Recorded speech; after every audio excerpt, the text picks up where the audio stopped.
సువార్త 14వ అధ్యాయం 3వ వచనాన్ని చూస్తే, ఆయన బేతనీయులో కుష్ఠరోగి అయిన సీమోని ఇంట భోజనము కూర్చున్నప్పుడు ఒక స్త్రీ మిక్కిలి విలువగల అచ్చ జటమాంసి అత్తరుబుడ్డి తీసుకుని వచ్చి ఆ అత్తరు పగలగొట్టి ఆ అత్తరు ఆయన తల మీద పోసెను, ఆయన శరీరమును అభిషేకించను. అయితే కొందరు కోపపడి అత్తరు ఇలాగ నష్టపరచనేలా, ఎత్తరు 300 దేనారములు, ఇంచుమించు 160 రూపాయలు కావచ్చు అంట కంటే ఎక్కువ విలకమ్మి బీదలకు ఇవ్వవచ్చునని ఆమె గురించి సనిగిరి. అందుకు యేసు ఇట్లను, ఈమె జోలికి పోకుడి, ఈమెను ఎందుకు తొందర పెడుచున్నారు, నా ఎడల మంచి కార్యము చేసెను. లాజరు సహోదరి.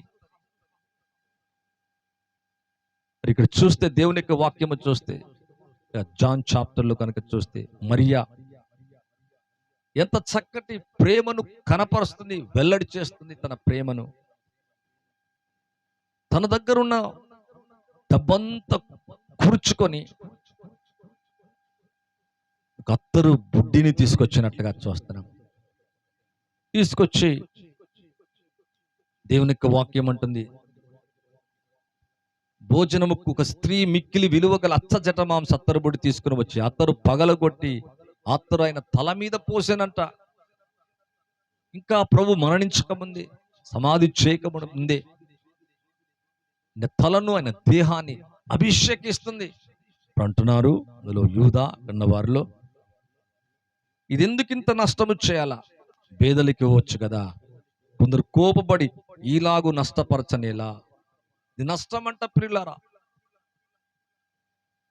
ప్రభు తన ప్రేమను కనపరిచిన ఆ ప్రేమను గుర్తెరిగిన స్త్రీ తాను కూడా తన ప్రభుని ప్రేమిస్తుంది, క్రీస్తుని ప్రేమిస్తుంది. ఆ ప్రభుని తనకున్న అత్తర బుడ్డితో తలను అభిషేకించి తన దేహాన్ని కూడా మీద దేహం మీద పోసినట్లుగా చూస్తున్నాం. బీదలకి ఇవ్వచ్చునని చెప్పి ఆమెను గురించి సనిగిరి. అందుకు యేసు ఇట్లా అంటాడు, జోలికి పోకుడి, మనెందుకు తొందర పెట్టుచున్నారు. అవును ప్రియులారా, ఒక మంచి కార్యం చేస్తుంది. ప్రభు కొరకు చేస్తున్నావా? బేదలకు, సేవకులకు, దేవుని పట్ల నీ కలిగిన ప్రేమను, నువ్వు పొందిన ప్రేమను, నువ్వు క్షమించబడ్డ ప్రేమను, దేవుని చేత విమోచించబడ్డ నీ ప్రేమను ఎప్పుడైతే నువ్వు కనపరుస్తావో తిరిగి కనపరచబడుతుంది. నా ఎడల ఈమె మంచి కార్యము చేశాను. బీదలు ఎల్లప్పుడు మీతోనే ఉన్నారు, మీకు ఇష్టమైనప్పుడల్లా వారికి మేలు చేయవచ్చు. నేను ఎల్లప్పుడు మీతో నుండును. ఈమె తన శక్తి కొలది నా భూస్థాపన నిమిత్తం నా శరీరమును ముందుగా అభిషేకించను. తన శక్తి కొలది ప్రేమిస్తుంది, తన శక్తి కొలది. అవును, భూస్థాపన నిమిత్తం తన శరీరమును ముందుగా అభిషేకించను. సర్వలోకలు ఎక్కడి స్వార్థ ప్రకటించబడినో అక్కడ ఏమో చేసినది జ్ఞాపకార్థంగా ప్రశంసించబడని మీతో చెబుచున్నాను. ఒక తీర్మానం చేసుకో. ఈ రోజు నుంచి నీ జీవితం మారిపోతుంది. నీ కుటుంబం, నీ ఆర్థిక పరిస్థితులు, నీ ఉద్యోగములో, నువ్వు చేస్తున్న చేతి పనులలో దేవుని కార్యాలు చూచుదువుగాక, అద్భుతాలు జరుగునుగాక. నీ శరీరములో ఉన్న ప్రతి వ్యాధి యేసు నామములో స్వస్థత కలుగునుగాక. నీ ఆత్మకు నెమ్మది కలుగునుగాక. నీ హృదయ తలంపులో ఉన్న ప్రతి భయం, కలవరం యేసు నామములో పెకిలించబడునుగాక. అవును ప్రియులారా, ఒక మంచి కార్యము చేస్తుంది. సర్వలోకలు ఎక్కడెక్కడైతే స్వార్థ ప్రకటించబడుతుందో ఈమె చేసినది జ్ఞాపకార్థంగా ప్రశంసించబడని మీతో చెబుచున్నాను.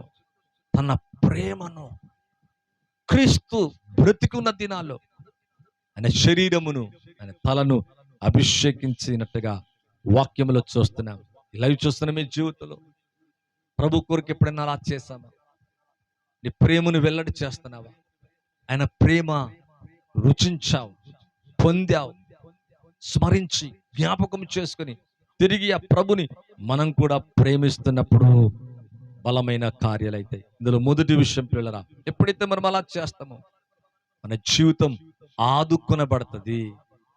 నీ కష్టాల్లో, నీ శ్రమలో, నీ దుఃఖములో, నీ ఇబ్బందులో, నీ వ్యాధిలో నువ్వు దుఃఖపడుతున్నప్పుడు, విచారపడుతున్నప్పుడు, నీ ఆర్థిక సమస్యలో ఎవరు నీకు సహాయం చేసిన వారు కనబడకపోయినా, అవును, ప్రభు నిన్ను ఆదుకుంటాడు. ఆపత్కాలములో నమ్ముకునదగిన సహాయకుడు ఆయన. Show your love. ప్రభు చేత ప్రేమించబడ్డాం, క్షమించబడ్డాం, స్వస్థపరచబడ్డాం, నెమ్మది పొందాం, రుచించాం. ఆ ప్రేమను స్మరిస్తూ మనం కూడా దినదినం ప్రేమను కనపరచువారిగా ఉండాలా. నువ్వు అలా ఎప్పుడైతే చేస్తావో ప్రతి విషయములో కూడా ఆదుకునబడతావు. ఆపత్కాలములో, కష్టాల్లో, శ్రమల మధ్యలో, అవును ప్రియులరా, ప్రభు నిన్ను ఆదుకొనుగాక. నీ కష్టస్థితిలో నిన్ను ఆదుకొనుగాక, నీ దుఃఖములో నిన్ను ఆదుకొనుగాక, నీ ఇబ్బందులలో, నీ ఇరుకులో గొప్ప కార్యము చేయనుగాక. కొలసి 3:14. వీటన్నిటిపైన పరిపూర్ణతకు అనుబంధమైన ప్రేమను ధరించుకుని. పరిపూర్ణతకు అనుబంధమైనది దేవుని ప్రేమ. అందుకే ప్రేమ, విశ్వాసం, నిరీక్షణ, ఈ మూడిట్లో శ్రేష్టమైనది ప్రేమ. పరిపూర్ణకు అనుబంధమైన ప్రేమ నీ హృదయములో కుమ్మరింపబడును గాక. ఒకరి పట్ల ఒకరం, ఇతరుల పట్ల, బాధలు ఉన్న వారి పట్ల, దిక్కులేని వారి పట్ల, సహాయాన్ని కోరే వారి పట్ల, మరి విచారపడుతున్న వారి పట్ల ప్రేమను వెల్లడిపరచాలా. అవును, ఇలా చూస్తున్నా మీ అందరి చూతులు వీటన్నిటిపైన పరిపూర్ణతకు అనుబంధమైన ప్రేమ ధరించుకొందువుగాక. ఈ ప్రేమ కనపరచు క్రియల ద్వారా, ఉత్త మాటలు కాదంట. అవును పిల్లరా, అటువంటి వారిగా నీవు నేనుందుముగాక. మొదటి తెస్సా 4:9 గనక చూసినట్లయితే, సహోదర ప్రేమను గురించి మీకు వ్రాయనక్కలేదు, మీరు ఒకరినొకడు ప్రేమించుటకు దేవుని చేత నేర్పబడితిరి. సహోదర ప్రేమను గురించి మీకు వ్రాయనక్కలేదు. ఏ ప్రేమ చేత ప్రేమించబడ్డారో మీరు కూడా ఒకరినొకరు ఏం చేయాలంటే ప్రేమించుటకు దేవుని చేత నేర్పబడితిరంట. ఓ వాట్ ఏ బ్లెస్సింగ్. అవును, మన జీవితంలో అటువంటి వారిగా, ఇతరులను ప్రేమించువారిగా, ప్రేమను కనపరచువారిగా మనం ఉండాలా. బైబిల్లో కనుక చూసినట్లయితే లూకా సువార్త 10వ అధ్యాయము 30వ వచనం నుంచి కనుక చూసినట్లయితే, అందుకు యేసు దగ్గరికి ఒక వ్యక్తి వచ్చాడు. ఆ పొరుగు వారు ఎవరు? అందుకు యేసు ఇట్లనను, ధర్మశాస్త్రోపదేశకుడు ఒక మనుష్యుడు యెరూషలేము నుండి యెరికో పట్టణమునకు దిగి వెళ్ళుచు దొంగల చేతిలో చిక్కెను. వారు అతని బట్టలు దోచుకొని అతని కొట్టి ప్రాణములతో విడిచిపోయిరి. అప్పుడు ఒక యాజకుడు త్రోవన వెలుట తటస్థించెను. అతన్ని చూచి ప్రక్కగా పోయెను. అలాగనే లేవీయుడు కూడా ఆ చోటిని చూచి ప్రక్కగా పోయెను.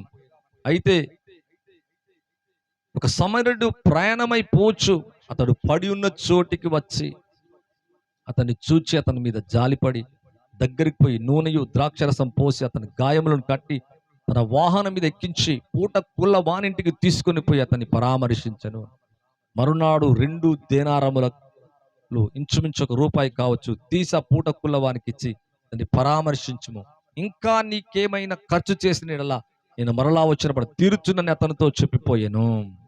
కాగా దొంగల చేతిలో చిక్కిన వారికి ముగ్గురు ఎవరు పొరుగుబాటు నీకు తోచుచున్నదని యేసు అతన్ని అడగగా, అతని మీద జాలి పడినవాడే అనను. ఇక్కడ 3 వ్యక్తులు కనబడుతున్నాడు: లేవీయుడు, యాజకుడు, సమరయుడు.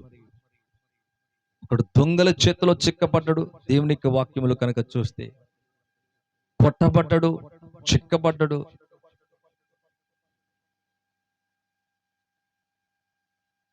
దొంగలు అతన్ని చేతిలో చిక్కిన తర్వాత బట్టలు దోచుకొని కొట్టి ప్రాణముతో విడిచిపోయారంట.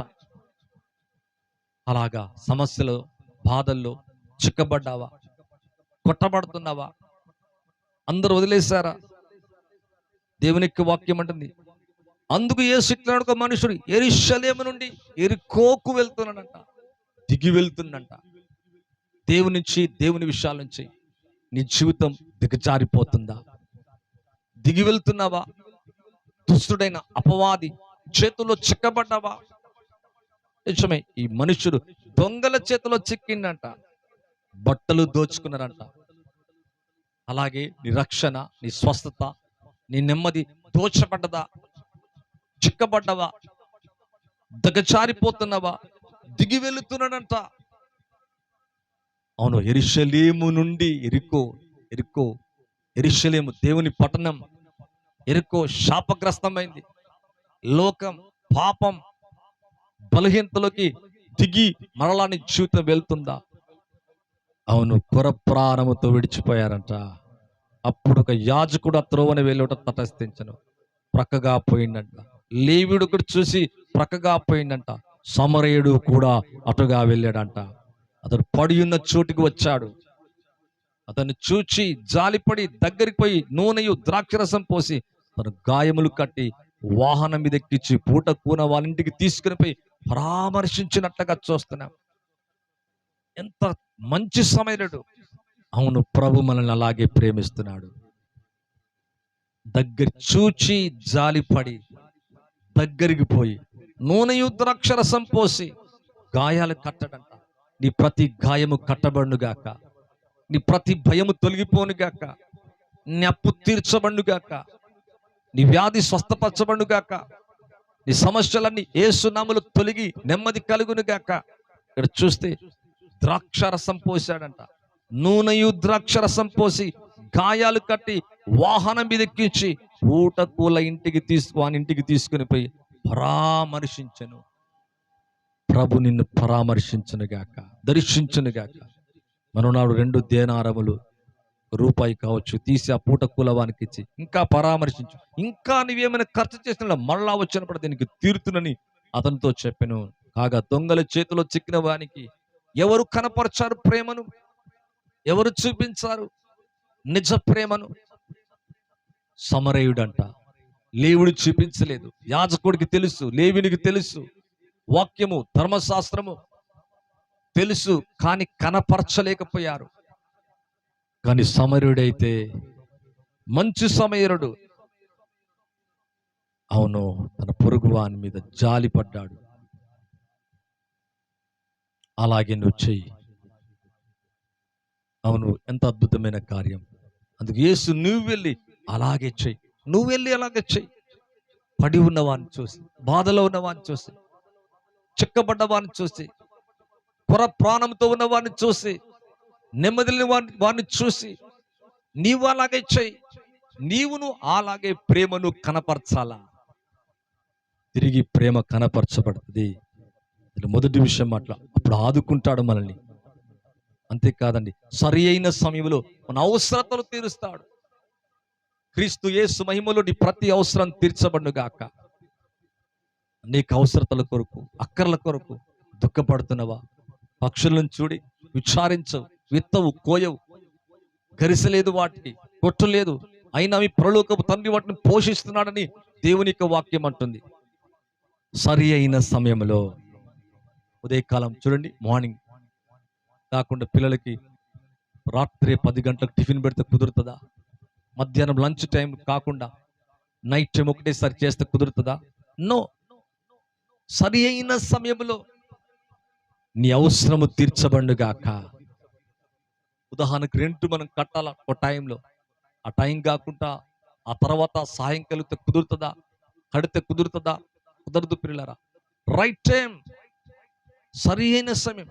అందుకే దేవునికి వాక్యం అంటుంది ఏలియా దగ్గరికి, ఉదయకాలం సాయంత్రము కూడా కాకోలం వచ్చి మాంసము రొట్టె టైం టు టైం వేస్తుంది.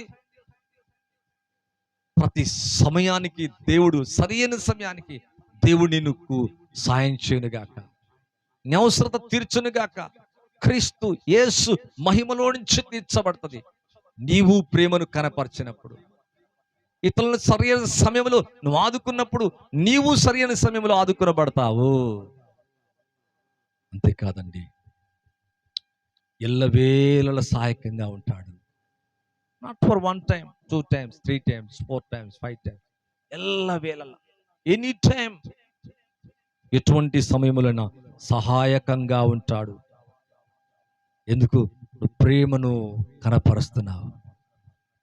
దీనుడి ఎడల, దిక్కులేని వారి ఎడల, ఆకలిగొన్న వారి ఎడల, బాధలో ఉన్న వారి ఎడల, వ్యాధిలో ఉన్న వారి ఎడల, సేవకుల ఎడల, అడిగిన వారి ఎడల, అవును పిల్లరా, ఎల్లవేళలా సహాయకంగా ఉండును గాక.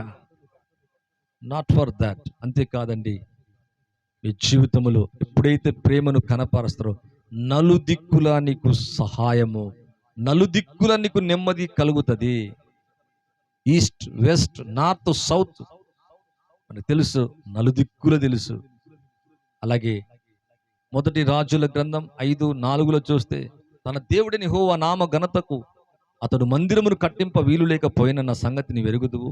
ఇప్పుడు శత్రు ఒకడు లేకుండాను, అపాయము లేకుండాను నా దేవుడిని యెహోవా నలుదిశల నాకు నెమ్మది దయచేసి ఉన్నాడు. దావీదు కాలంలో దావీదు కట్టాలనుకున్నాడు, కట్టలేకపోయాడు. సొలొమోను కాలంలో శత్రు ఒక్కడైనా లేడట. ప్రతి శత్రువు యేసు నామములో నశించునుగాక, దూరమైపోనుగాక. పేదరికమా, భయమా, బలహీనత, వ్యాధ, మరణమా, కిడ్నీ సమస్య, హార్ట్ సమస్య, ఎనీ ప్రాబ్లం, శత్రు ఒక్కడు కూడా లేడంట. అపాయమేమో కలగకుండా నా దేవుడిని యెహోవా నలుదిశల నాకు నెమ్మది కలగ చేస్తున్నాడు. నలుదిక్కుల నీకు నెమ్మది కలుగునుగాక, సమాధానము కలుగునుగాక. ఈ లైవ్ చూస్తున్నా మీ జీవితంలో ప్రేమను కనపరచువారిగా ఉండాలా. ఇప్పుడు ప్రభు కూడా మన ఎడల ప్రేమను కనపరుస్తాడు, మనల్ని ఆదుకుంటాడు, సరైన సమయంలో అవసరం తీరుస్తాడు, ఎల్లవేళలా సహాయకంగా ఉంటాడు, నలుదిశల నెమ్మదిని కలుగ చేస్తాడు. అటువంటి కృప, అటువంటి ఆశీర్వాదం యేసే మీ జీవితంలో అనుగ్రహించునుగాక. కళ్ళు మూసుకున్నట్లయితే మీకు ప్రార్థించి ముగిస్తానండి. పరిశుద్ధుని తండ్రి, మీకు స్తోత్రాలు. లైవ్ ద్వారా ప్రతి వారితో, నాతో, మాతో మీరు మాట్లాడేందుకు స్తోత్రాలు. అనేకులు దీవించబట్టకు సాయం చేయమని, సమస్యలన్నీ తొలగించమని, బ్లెస్ చేయమని యేసు క్రీస్తు నామములో అడిగి వేడుకుంటున్నాను తండ్రి, amen. Thank you. God bless you all. Praise the Lord. ప్రభు మీ జీవితాన్ని సమృద్ధిగా ఆశీర్వదించును గాక. ఆమేన్.